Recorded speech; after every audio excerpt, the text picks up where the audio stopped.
আসসালামু আলাইকুম। একবার এক বৃদ্ধ মানুষ হতভম্ব হয়ে কিছুক্ষণ দাঁড়িয়ে রইলেন মসজিদের সামনে। তিনি একজন মুসাফির, অন্য এলাকা থেকে সফর করে এ এলাকায় এসেছেন। এত রাতে কোনো মানুষজনের ঘরে গিয়ে তাদের কষ্টের কারণ হতে চান না তিনি। সে কারণেই চেয়েছিলেন একটি মসজিদে তার রাতটুকু কাটিয়ে দিবেন। নফল নামাজ আর কিছুটা ঘুমিয়ে দিব্যি রাত কাটিয়ে দেওয়া যেত। কিন্তু বাদ সাধলেন মসজিদের খাদেম।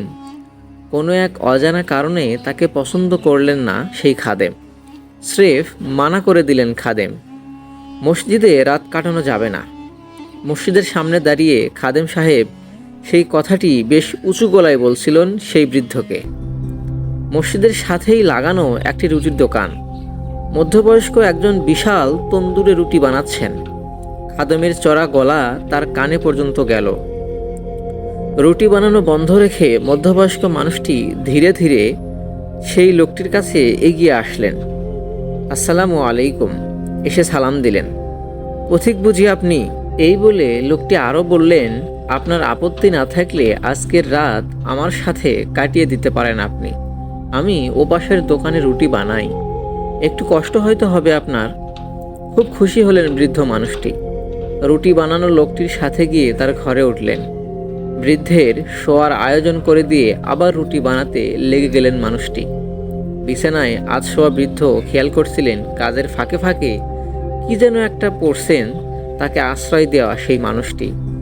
বৃদ্ধ জিজ্ঞেস করলেন, কিছু মনে না করলে আপনাকে একটা কথা জিজ্ঞেস করি ভাই।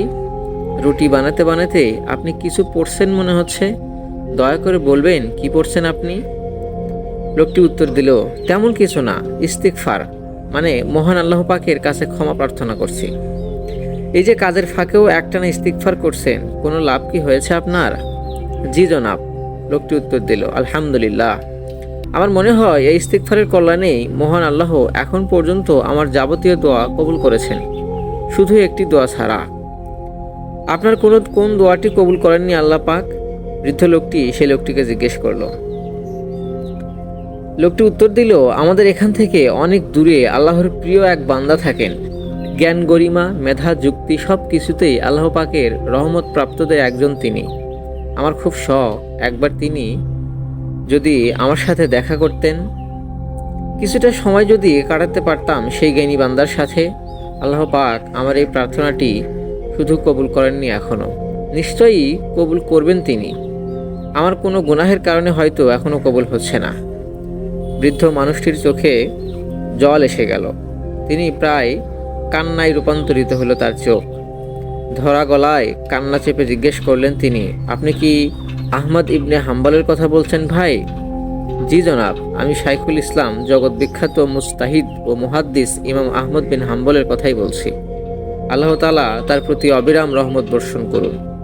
বৃদ্ধ মানুষটি এবার উঠে এসে তার পাশে দাঁড়ালেন এবং বললেন, সেই পবিত্র সত্তার কসম যার হাতে আমার প্রাণ, আপনার ইস্তিগফার আল্লাহ পাক শুধু কবুলই করেননি, উপরন্তু আমাকে এই দূর দেশে অচিন শহরে মধ্যরাতে আপনার ঘর পর্যন্ত নিয়ে এসেছেন।